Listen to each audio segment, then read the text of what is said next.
Bonjour, bienvenue à cette vidéo. Dans cette vidéo, nous allons vous parler des marchés d'oligopole, le modèle général.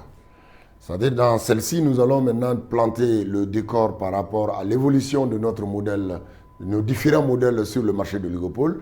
Et pour cela, nous allons planter un modèle général qui va nous permettre maintenant d'utiliser nos différents modèles particuliers, à savoir le modèle de Cournot, le modèle de Stackelberg et le modèle de Bertrand. Et pour cela, nous allons vous présenter les conditions de base du modèle général, bien sûr. Et dans la première condition, ce n'est autre chose que nous allons travailler sur un duopole. Le duopole est un cas particulier d'oligopole. Un oligopole est une structure sur laquelle évoluent quelques offreurs qui proposent des biens ou des services que les consommateurs considèrent comme identiques. L'oligopole a produit homogène, bien sûr.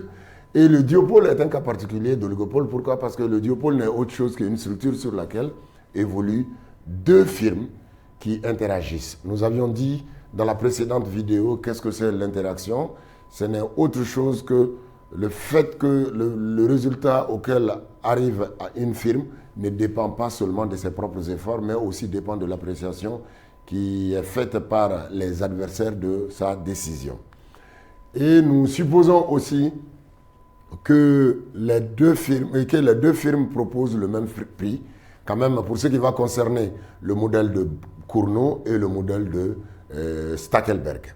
Et après, nous allons supposer que la somme des quantités produites par les deux firmes présentes sur le marché donne la quantité totale, ou encore la somme de la quantité produite par la première firme et celle de la deuxième firme donne la quantité totale évacuée sur le marché. Et aussi, la fonction de demande est une fonction de demande inverse, ce qui fait que le prix est fonction de la quantité produite. Et les profits des deux firmes. Les profits ne sont autre chose que la différence entre recette totale et le coût total de production. Nous constatons que la recette totale incorpore la quantité produite par la première firme et la quantité produite par la deuxième firme. Pourquoi? Parce que nous avions posé supra à ce niveau que la somme des quantités doit donner la quantité totale. Donc les deux quantités sont liées. Ce qui suppose quoi? Qu'une variation de la production de la firme 2 va impacter forcément la variation la production de la première firme, bien sûr. C'est la même chose pour le profit de la deuxième firme. Et elle aussi va intégrer la production de la première firme. Mais pour les coûts, chaque firme supportera uniquement et exclusivement ses coûts de production. C'est pour cela, dans les coûts de production, il n'y a que les quantités produites de chaque firme. Ici, la quantité produite par la première firme, tandis que là, c'est la quantité produite par la deuxième firme. Et voici les profits des deux firmes.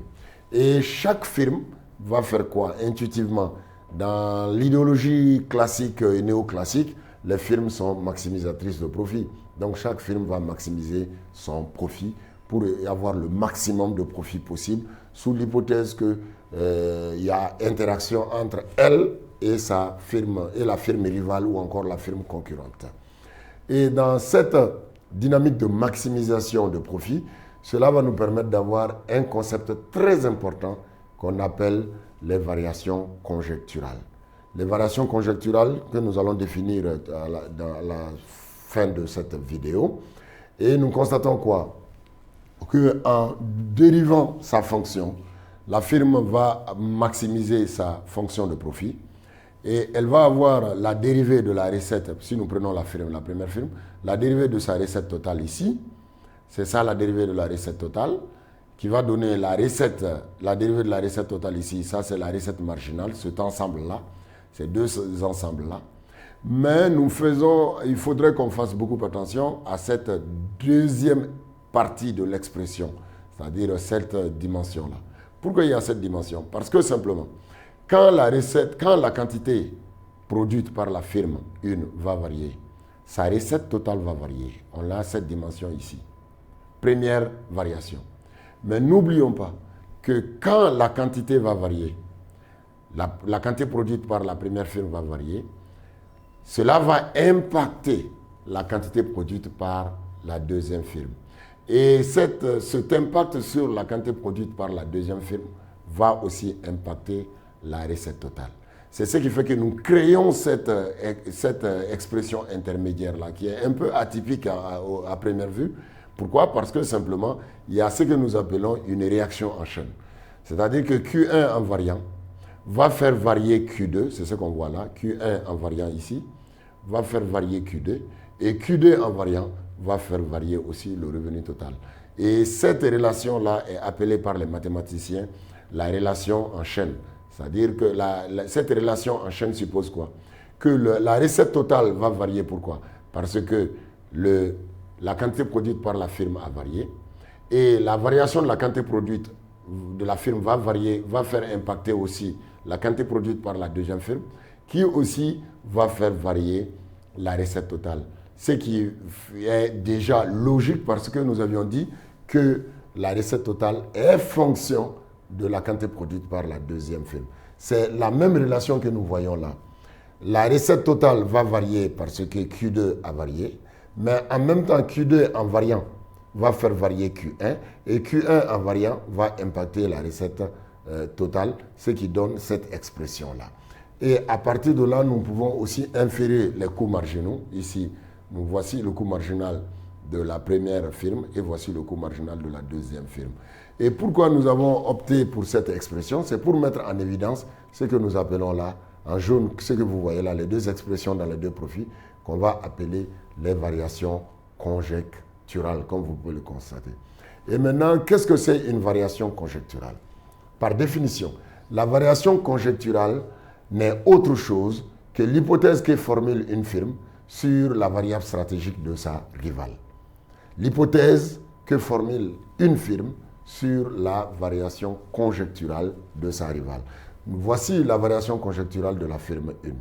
Ça veut dire quoi? Que la firme 1 va supposer que la firme 2 va produire cette quantité. Donc, l'hypothèse que formule la firme 1 sur la variable stratégique de la firme 2, qui est la quantité, c'est ce qu'on va appeler la variation conjecturale.